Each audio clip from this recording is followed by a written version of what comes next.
Hey everybody, and welcome again to Kara's Reading Corner. Today I'm going to be reviewing Lady Midnight by Cassandra Clare.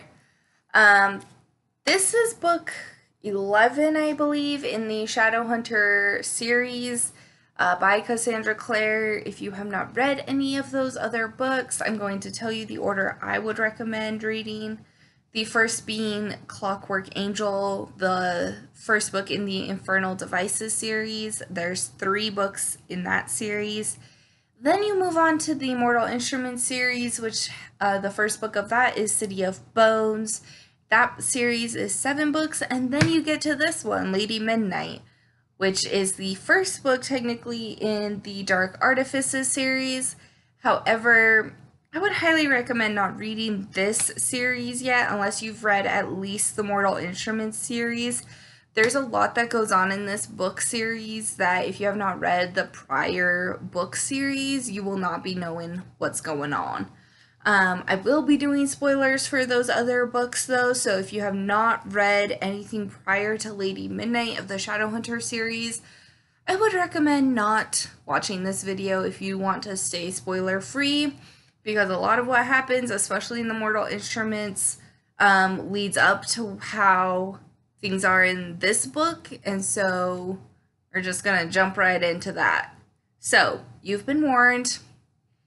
Alright, so we're just gonna start. Honestly, this is a hefty book. This book is, let me find out for you, like over 600 pages. Yeah, 660 pages long. Okay? 600 pages. And honestly, I've read this book 3 times now. This is my 3rd reread of this Lady Midnight. And I have not had a problem with it in the past, but this time while I've been reading it, honestly, the book started off real slow for me. Like, there was a lot of just wandering around and not really knowing what we're doing, and like nothing's really happening. Oh, we're trying to figure it out, which is great. Like, that's awesome, but I had a really hard time like getting into it this time, and I don't know why. Like, I really like the Shadowhunter series, and I've liked this book in the past, but yeah, this beginning book for me was very hard to get into this time. So for those of you that have read the Mortal Instruments, we know that the cold peace has started. That is where fairies and shadow hunters are no longer working together. The shadow hunters have basically cut off the fairies from any help, anything really. So they are banned from helping the Shadowhunters are banned from helping fairies. It's against the law, and yeah, a lot of stuff happens in Heavenly Fire, which is the 7th book of the Mortal Instruments series. So yeah, you really need to read that book before jumping into here, but I'm just going to talk to you people as if you have read those other series, okay? So the Cold War is upon us, or the Cold Peace is upon us. We are from the perspective of Emma and Julian, which we've met in Heavenly Fire, and they were like 10.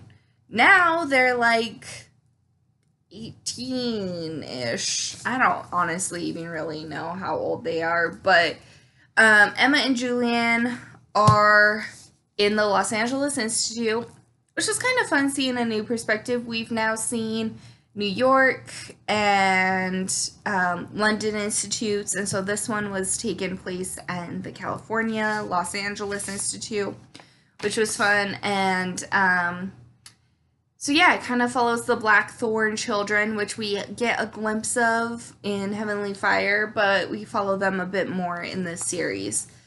So we know that Emma's parents have died. We know Julian's parents are dead. They're just a bunch of orphans living in this institute. Julian's uncle has come to the institute to like be the head of the institute and take care of all of them. But as the book goes on, you find out he's not very capable, and I won't say anything due to spoilers, but you kind of find out that Julian's just been like running the show. And you find out that Julian, will basically do whatever he wants. Well, not whatever he wants. He will do whatever is necessary to get what he wants. And what he wants is to protect his family, and he includes Emma in that. Julian and Emma are parabati. I don't even honestly know how you say it. You say it how you feel like saying it. But it's the tie between two shadow hunters, and they are unbreakable. Like, they are like closer than brother and sister, but they're not supposed to love each other like a husband and wife. So it's like very like platonic love. Like a best friend love that would never turn into anything else. So I'm just going to read a little bit by this from the front part of this book here. So Emma is a warrior, a shadow hunter, and the best in her generation. She lives for battle. Shoulder to shoulder with her parabatai, Julian Blackthorn, she patrols the streets of Los Angeles. Blah, blah, blah. Do-do-do. When the bodies of humans and fairies turn up murdered in the same way Emma's parents were when she was a child, an uneasy alliance is formed. This is Emma's chance for revenge, and Julian's chance to get back with his brother Mark, who is being held prisoner by the fairy courts. It doesn't even say, okay, I gotta hold up here. So, Emma, Julian, and then we know from the other books in the Mortal Instrument series that Mark, Julian's brother, was taken by the fairies to join the Wild Hunt.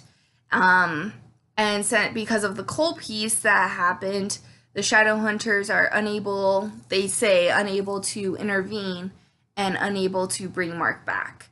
So they're just kind of living without Mark, mostly. Mark and Helen. Julian has two older siblings, and that's Mark and Helen. Both of them are half fae with his father had children with a fairy lady.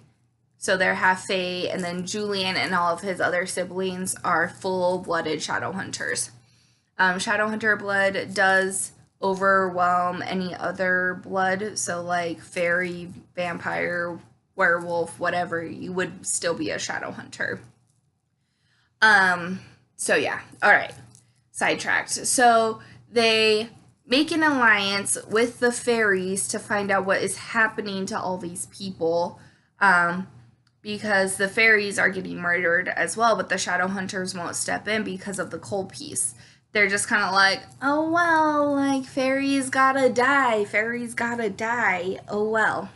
So, but the fairies know that the Blackthorn children really want Mark back, and so they make a deal with the Blackthorns. If they can solve who the murderer is in 2 weeks, the fairies will let Mark go, and Mark will have a choice to go back to the Blackthorns or stay with the Wild Hunt. Because, you know, fairies are just, like, manipulative that way. Anyways, so that's kind of the premise of this. It talks about a little bit more, like, the secrets and stuff that are revealed in this series, or in this book, but I don't want to go into it because of spoilers. So yeah, I gave this book, I think 4.5 out of 5 stars this time, because honestly the beginning was so slow and nothing really happened. I was honestly kind of bored, and I didn't like that. I mean, I read it, but it's fine. If you're, like, honestly, if you've read the 10 other books in this series and you get to this one, like, what's another, like, 200 pages of uselessness? Like, I really don't even understand why she just had such a long beginning. Like, we already know what's happening in this world. We already know the world. Like, you don't have to world build. You don't have to tell me what a shadow hunter is. You don't have to explain what all of these things are, but you're gonna do it anyways and take 200 pages to do it. Like, let's just get to the story here, Cassandra, because nobody needs to know all of, like, we already all know. I want to talk for a second about the side characters because I actually really loved them more than Julian and Mark, or Julian and Emma this time around. I mean, I love Emma. Emma's probably my favorite character, but I really loved Christina. Christina is a little bit older than Emma and Julian. She's on her year like sabbatical, visiting another institute to learn more. She's from Mexico and she's fantastic. I love Emma, or I love Christina. She's so great. Christina was definitely one of my favorites. And then we also have Mark, which he was actually an interesting character to me. All of the times I've read this book, he has been in fairy, to him, he's been in fairy for like endless amounts of time. Like time works differently in fairy. But to him, like so much time has passed, but also at the same time, like he hasn't really aged. So yeah, and then everyone else has aged. So when he comes back, it's been, like 8 years since he last saw them and they're all like grown up. And so he doesn't really believe who his family is. And I don't know, it's really interesting and you really feel for Mark. Like, Mark, to me, has such an interesting character development throughout this series. But yeah, anyways, I'm getting a little sidetracked, but I don't really know what else to say on this book. But the first one I feel like doesn't really leave you on a cliffhanger so much, but it doesn't really matter because the second book, Lord of Shadows, is already out. So you can just go buy it and, it's good times and read and you're fine. Anyways, I hope you enjoy this video. Give it a thumbs up and follow if you would like to see more book reviews from me. And I hope you have a great day. Bye!